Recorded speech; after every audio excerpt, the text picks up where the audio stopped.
Hola, ¿qué tal? Bienvenido al videoblog de Derecho Romano 2 y nos habíamos quedado con una idea que vale la pena releer.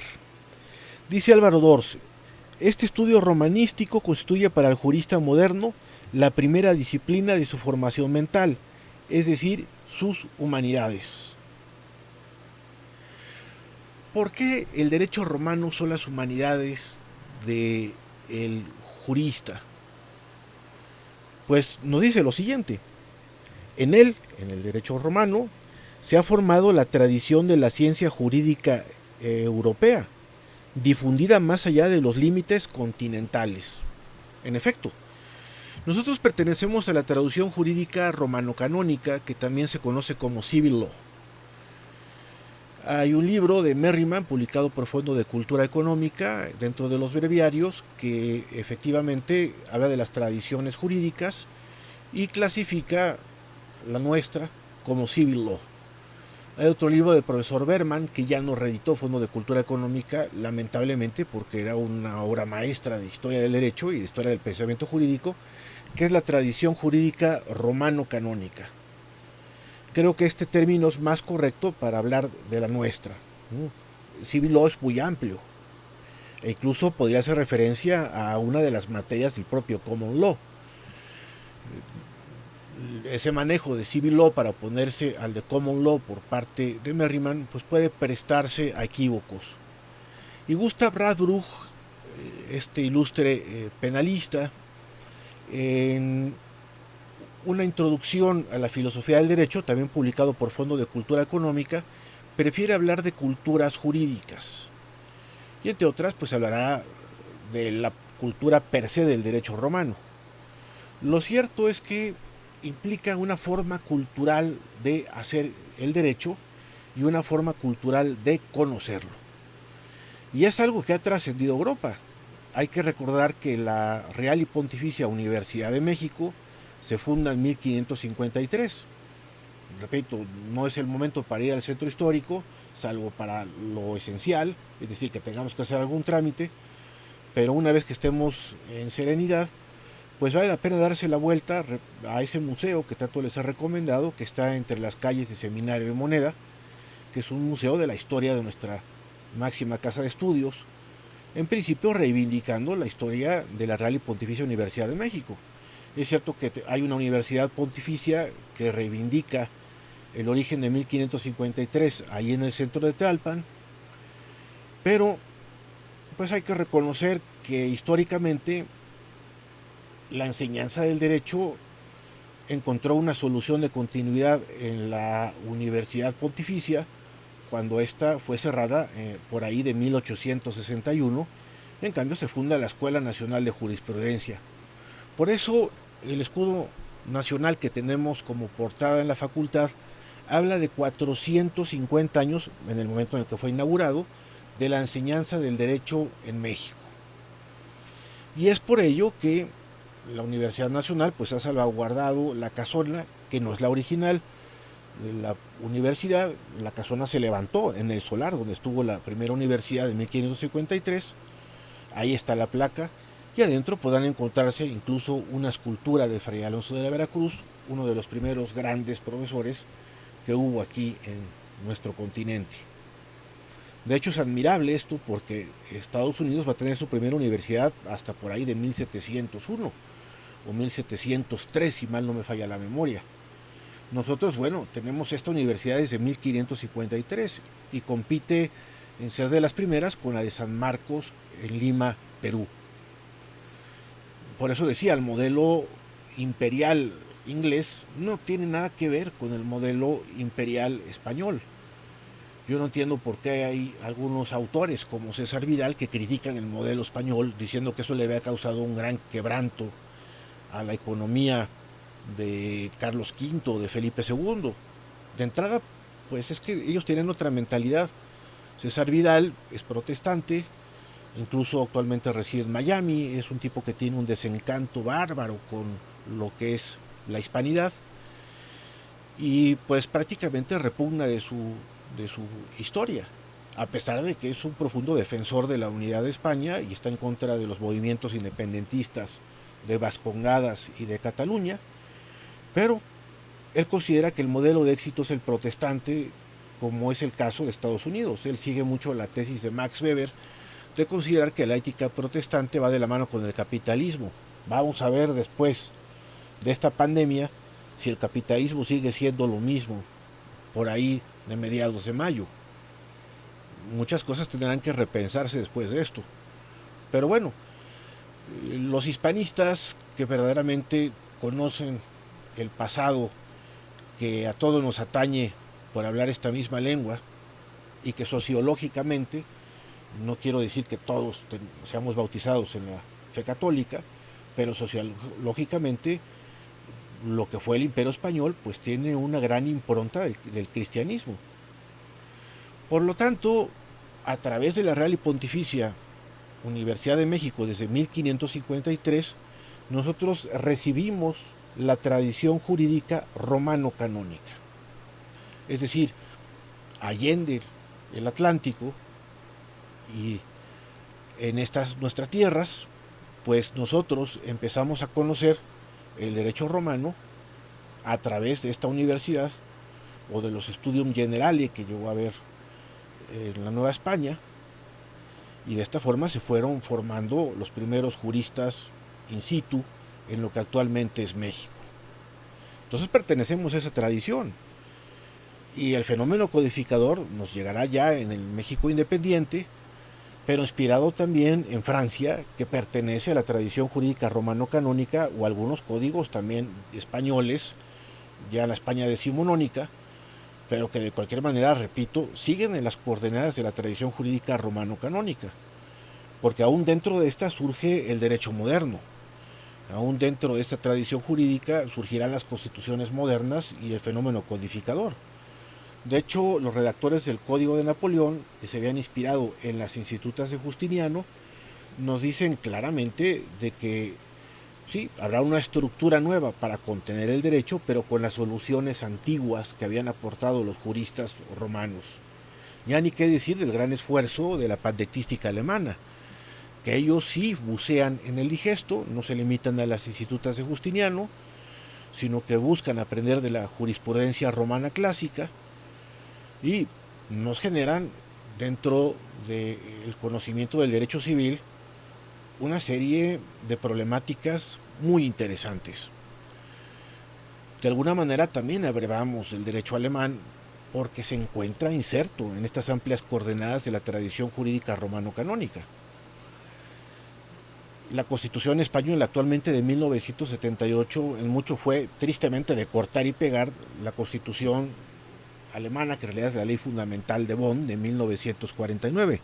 La Ley Fundamental de Bonn estaba prevista para una federación. Alemania es una federación porque históricamente eran distintos, vamos a llamarle así, fragmentos políticos, algunos en grado de condado, otros de distintos niveles, vamos, de reinos, que al final van sumando lo que con Bismarck se va a unificar como Alemania. Es una nación de finales del siglo XIX. Ya como actualmente la conocemos, con la predominancia prusiana, que luego va a desaparecer. Pero aquí lo que nos interesa es que lo que hoy en día es el equivalente a los estados aquí en nuestra federación, los Landers alemanes, pues obedecen a una realidad histórica, que eran independientes entre sí. España, que el actual gobierno del Partido Socialista Obrero Español junto con el Partido Comunista conocido como Podemos, si es que se sostiene después de la crisis del SARS-CoV-19, bueno, lo que quiere es hacer de España una federación. Esto no corresponde con su realidad histórica, porque España de hecho es la nación más antigua de Europa. Muchos la sitúan en cuanto a su unidad desde 1492. Pero bueno, como sea el derecho público, lo cierto es que está conteniendo la tradición jurídica romano-canónica y que esta nos llegó a nosotros a través del derecho castellano. Fundamentalmente, ya les hablaba de este libro, pues a través de las 7 partidas de Alfonso X el Sabio. Y aquí tenemos de nuevo otra publicación del buen Pepe Sánchez Arcilla, donde intervino mi gran compa, el buen Faustino Martínez, que es la versión de las 7 partidas en el español actual. Son estos 7 grandes tomos que nos permiten tener un conocimiento pleno del jus comune, pero sobre todo del derecho castellano, que a fin de cuentas había brevado del derecho romano. Las 7 partidas estuvieron vigentes en la Nueva España, y es evidente que además fueron derecho vigente en México. Por ejemplo, cuando Benito Juárez promulga por ahí de 1871 el Código Civil Federal, en unos artículos transitorios está previniendo que se derogue el derecho antiguo. ¿Y cuál era el derecho antiguo al que hace referencia ese código? Pues son las 7 partidas. E incluso llegaron algunos textos a estar vigentes ya entrado el siglo XX. Las 7 partidas son del siglo XIII, de 1265, pero dado que se trata de un texto jurídico enciclopédico, pues prácticamente llega a ser el vehículo por el cual recibimos al derecho romano. Esto no quiere decir que no haya llegado el Corpus Juris Civilis a la Nueva España. De hecho llegó y se estudió. Se estudió aquí el digesto, se estudió aquí las institutas, se estudiaron las novelas y desde luego el códex. Pero en principio las partidas que tenían fuerza vinculante desde 1348 con el ordenamiento de Alcalá de Alfonso XI, en principio esto era doctrinal y luego termina siendo aquello algo obligatorio. Bueno, pues es el derecho que va a estar vigente aquí junto con el derecho especial que se estará dictando para las problemáticas concretas, por ejemplo, del tratamiento a los indios, de la explotación laboral y cómo contenerla. De hecho, el derecho social en mucho abreva de las soluciones del derecho indiano, como podrá ser la jornada laboral, el cuidado de la mujer embarazada, el trabajo de niños, etc. No van a ser reivindicaciones en principio que llegarán hasta 1300, hasta 1848, con las revoluciones sociales en Europa, o en ese mismo año cuando Marx y Engels publican el manifiesto del Partido Comunista. Eso tendrá otro enfoque filosófico, pero buscará reivindicaciones de derechos sociales parecidas. Es impresionante el derecho indiano, por eso fue lo que me fascinó para abocarme a hacer la tesis doctoral, pero bueno, esto ya es otro tema. Lo cierto es que nosotros pertenecemos a la tradición jurídica romano-canónica y que cuando fuimos Nueva España se da el fenómeno de recepción de la misma. Por lo tanto, continuando con Dors, vale la pena tener presente lo siguiente. El derecho privado romano es así derecho civil, es decir, civilizado, y común a los pueblos cultos hasta la época de las modernas codificaciones. Está claro, ¿no? En la propia España, pues las partidas son hechas a un lado en el momento en que empiezan a tener ya códigos de derecho mercantil o de derecho civil, evidentemente, como lo que ya decía es aquel artículo transitorio en el caso de México. El derecho romano, dice Dors, se difundió por la influencia de la enseñanza universitaria que empieza en Bolonia, en el siglo XII con el gramático Irnerio. Ya habíamos comentado en clase el caso de Irnerio, que es aquel que explica los textos, los libri legales, que habían llegado al conocimiento de algunos juristas en esta ciudad, Bolonia, al norte de Italia, ahora muy afectada, por cierto, por el tema del SARS-CoV-19. ¿Qué era lo que hacía Irnerio? Como bien lo está diciendo aquí Dors, es un gramático, no es un jurista, es un filólogo, es un conocedor del lenguaje y sobre todo es un conocedor del latín clásico. Pues explicarles los términos del latín clásico de tal suerte que esos abogados medievales pues lleguen a un conocimiento de un derecho más refinado que el que se practicaba en la época, un derecho civil más culto, como nos dice Dors. Y en este orden de ideas, pues se funda la universidad. La primera universidad es la de Bolonia. Alcanza un gran prestigio, nos dice Dors, esta enseñanza del derecho, con Bartolo en el siglo XIV. Habíamos hecho una mención por ahí muy esporádica de Bartolo de Sassoferrato. Bartolo pues es uno de los juristas, digamos, medievales más conocidos. Y quizá el más relevante, aunque yo no me atrevería a hacer tal afirmación, quizá por mis estudios de derecho canónico me gusta más San Raimundo de Peñafort, o incluso Graciano, que es el que hace la primera gran recopilación canónica del 1140. A San Raimundo le tocará por ahí de 1234, algo que va a promulgar el Papa Gregorio VII, pero eso ya llegará después y es en el ámbito del derecho canónico. Pero el derecho canónico, cabe decirlo, en mucho se inspira en el derecho romano. Bueno, nos dice sobre Bartolo lo siguiente Dors. Bartolo puede ser considerado como el más influyente jurista de todos los siglos. Repito, es una opinión matizable, pero esto es lo que nos dice él. Es el máximo artífice del derecho romano común, que asociado al derecho canónico, para formar el utrumque ius, ambos derechos, constituye el fundamento de la cultura jurídica europea. Por eso se llama tradición jurídica romano-canónica. El ius comune, que fue el derecho común europeo, que sobre todo se da en la Baja Edad Media, es decir, pensemos entre el siglo XI y el siglo XV, pues una enseñanza del derecho que se construye sobre dos grandes ejes o sobre dos grandes columnas, el derecho romano y el derecho canónico.